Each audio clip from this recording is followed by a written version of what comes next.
Welcome to the Salmon Runs YouTube. Enjoy the video.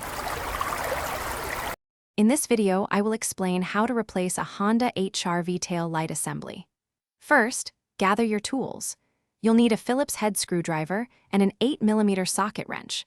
A trim removal tool is also very helpful for delicate interior pieces.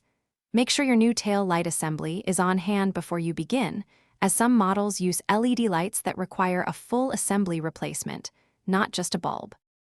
Now, let's get started. Open your trunk or hatch and look for a small access panel near the tail light you're replacing.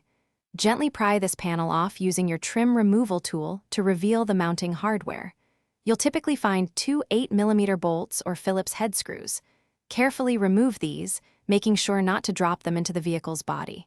This step gives you access to the tail light assembly.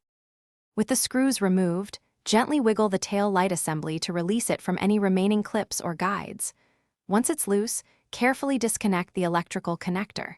There's usually a small tab you press down on before pulling the connector straight out.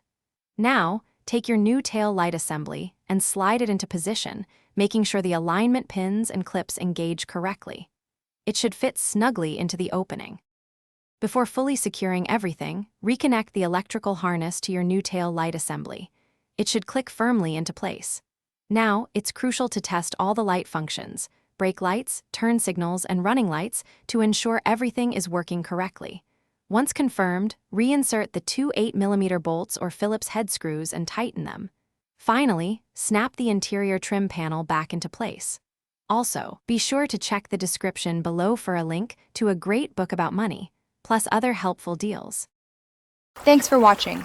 Consider subscribing if we helped you.